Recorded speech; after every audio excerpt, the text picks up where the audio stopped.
Assalamualaikum warahmatullahi wabarakatuh.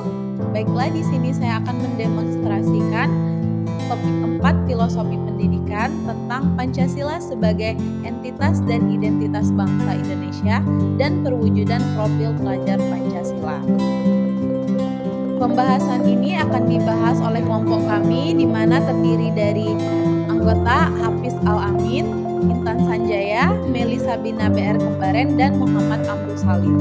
Langsung saja kita masuk ke pembahasan pertama, Pancasila sebagai entitas dan identitas bangsa Indonesia, serta perwujudan profil pelajar Pancasila dalam pendidikan abad ke-21. Pancasila sendiri merupakan fondasi utama dari identitas bangsa Indonesia yang menyatukan keberagaman suku, agama, budaya, bahasa, dan nilai-nilai Pancasila.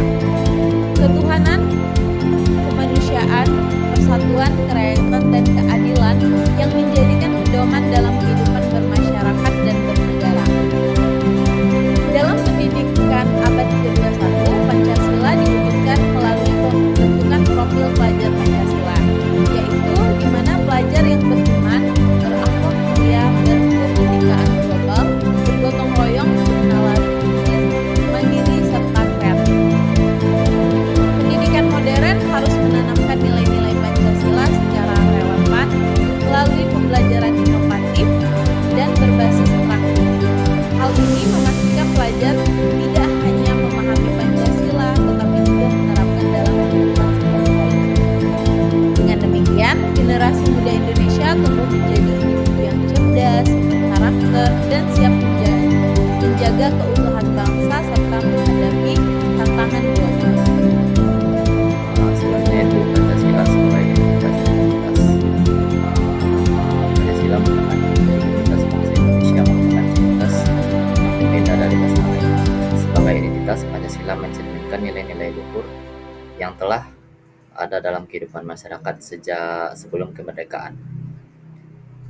Di sini dapat menyatukan keberagaman budaya, suku, agama, dan bahasa. Nilai-nilai utama ketuhanan, kemanusiaan, persatuan, dan kerakyatan, dan keadilan sosial. Dan yang terakhir membentuk identitas bangsa yang harmonis dalam kebinekaan. Pancasila sebagai entitas yaitu sesuatu yang hidup dan dinamis, tidak hanya sebatas konsep abstrak, tetapi diwujudkan dalam tindakan nyata sebagai entitas. Selanjutnya yaitu relevansi Pancasila dalam pendidikan abad ke-21. Yang pertama yaitu Pancasila membentuk karakter peserta didik yang kuat. Abad ke-21 menghadirkan tentang global seperti individualisme, materialisme, dan degradasi moral. Pancasila dengan nilai-nilai seperti gotong royong, toleransi, dan keadilan sosial memberikan landasan kuat untuk membentuk karakter peserta didik yang terdapat dalam Pancasila. Yang selanjutnya itu landasan moral yang dalam menghadapi tantangan globalisasi. Di era globalisasi, pendidikan harus mempersiapkan siswa dengan keterampilan abad ke-21 seperti berpikir kritis dan kreatif, kolaboratif, dan komunikatif. Dan yang terakhir, pendidikan yang mengedepankan nilai lokal dan kearifan budaya. Di sini literasi digital dalam Pancasila mendidik siswa untuk menggunakan teknologi secara bertanggung jawab, bijak, dan bermanfaat bagi masyarakat. Etika bermedia sosial menerapkan nilai kemanusiaan, toleransi, keadilan dalam interaksi daring. Dan kontekstual Pancasila dalam tantangan kontemporer itu mendorong kesadaran lingkungan berdasarkan nilai keadilan sosial dan kemanusiaan. Di sini dapat disimpulkan Pancasila tetap relevan dalam pendidikan abad ke-21 karena memberikan landasan moral, etika, kebangsaan yang kuat. Dengan mengintegrasikan nilai-nilai Pancasila ke dalam sistem pendidikan, Indonesia dapat mencetak generasi yang tidak hanya kompeten secara global, tetapi juga karakter yang berkarakter pada budaya dan identitas bangsa. Saya Meli Sabina BR Kembaren akan menjelaskan tentang bagaimana mewujudkan profil pelajar Pancasila pada pendidikan yang berpihak pada peserta didik dalam pendidikan abad ke-21. Yang pertama yaitu dengan mengintegrasikan nilai Pancasila dalam kurikulum. Nilai-nilai Pancasila perlu diintegrasikan ke dalam berbagai mata pelajaran, kegiatan seperti kokurikuler dan ekstrakurikuler untuk membentuk karakter siswa sesuai dengan profil pelajar Pancasila. Kurikulum yang terintegrasi dengan Pancasila akan menciptakan lingkungan yang tidak hanya fokus pada akademik, tetapi juga membangun karakter siswa yang beriman, mandiri, kritis, dan berkepribadian Indonesia. Yang kedua yaitu pembelajaran berbasis proyek dan masalah, di mana metode ini melibatkan siswa secara aktif dalam menyelesaikan proyek atau masalah nyata, sehingga mereka dapat menerapkan yang dimiliki sambil mengembangkan keterampilan abad ke-21.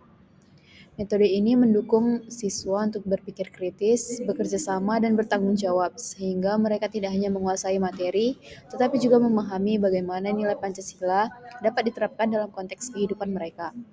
Yang ketiga yaitu penguatan nilai kebinekaan dan gotong royong. Penguatan nilai kebinekaan dan gotong royong bertujuan untuk menanamkan rasa cinta terhadap keberagaman dan semangat bekerja sama dalam keberagaman tersebut.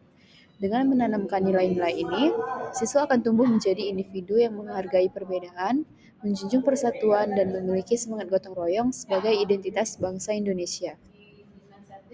Kemudian untuk peran guru dalam pendidikan berbasis proyek profil pelajar Pancasila, di mana guru memiliki 3 peran, yaitu yang pertama, guru sebagai fasilitator nilai-nilai Pancasila, di mana guru memiliki peran strategis sebagai fasilitator untuk menanamkan nilai-nilai Pancasila kepada siswa. Sebagai fasilitator, guru bukan hanya mengajarkan teori, tetapi juga mendorong siswa untuk memahami, menghayati, dan menerapkan nilai-nilai Pancasila dalam kehidupan sehari-hari. Yang kedua yaitu menjadi teladan dalam membentuk pribadi berkarakter. Guru merupakan sosok yang sering dijadikan panutan oleh siswa. Karena itu, seorang guru harus mencerminkan nilai-nilai Pancasila dalam sikap dan tindakannya, sehingga dapat menjadi contoh bagi siswa dalam membentuk pribadi yang berkarakter. Yang ketiga yaitu membimbing siswa dalam menghadapi tuntutan zaman, di mana di era globalisasi seperti sekarang ini, guru berperan membimbing siswa agar mampu menghadapi tuntutan zaman tanpa kehilangan identitas sebagai bangsa Indonesia. Melalui bimbingan ini, siswa tidak hanya siap secara intelektual dan teknologi, tetapi juga memiliki fondasi moral yang kuat untuk menghadapi tantangan global sambil tetap menjunjung tinggi nilai-nilai Pancasila. Baik, selanjutnya saya akan menjelaskan mengenai dimensi-dimensi profil pelajar Pancasila.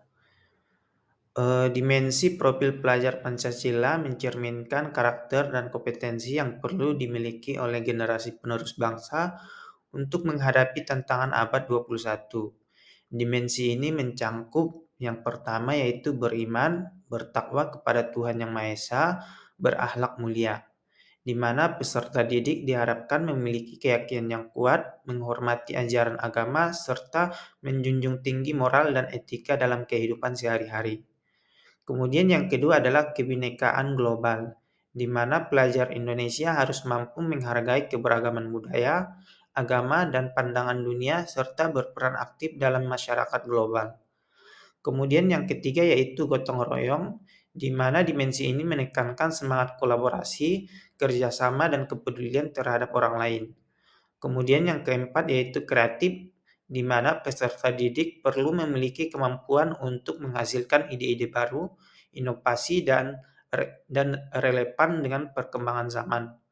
Kemudian yang kelima yaitu bernalar kritis, di mana kemampuan untuk menganalisis informasi secara mendalam, mengidentifikasi fakta, dan menyelesaikan masalah dengan logika yang tepat adalah hal yang esensial. Kemudian yang terakhir yaitu mandiri, di mana peserta didik diharapkan mampu mengatur diri sendiri, mengambil keputusan yang bijaksana, dan bertanggung jawab atas tindakan mereka. Kemudian yang selanjutnya adalah tujuan profil pelajar Pancasila. Profil pelajar Pancasila bertujuan untuk membentuk individu yang cerdas, etis, dan relevan dengan tuntunan abad ke-21. Di mana cerdas yaitu berarti memiliki kemampuan berpikir kritis dan kreatif dalam menghadapi tantangan yang ada. Kemudian etis di sini mengacu kepada perilaku yang mencerminkan nilai-nilai moral dan kebaikan. Kemudian yang ketiga yaitu relevan dengan tuntunan abad ke-21, yaitu menekankan pada kemampuan beradaptasi dengan perkembangan teknologi, sosial, dan budaya di tingkat lokal maupun global. Profil ini diharapkan menjadi landasan pendidikan untuk mempersiapkan generasi muda yang mampu membawa kemajuan bagi bangsa Indonesia. Demikianlah yang dapat kami sampaikan. Bila ada kekurangan dan kata-kata yang salah, mohon dimaafkan. Sekian dan terima kasih.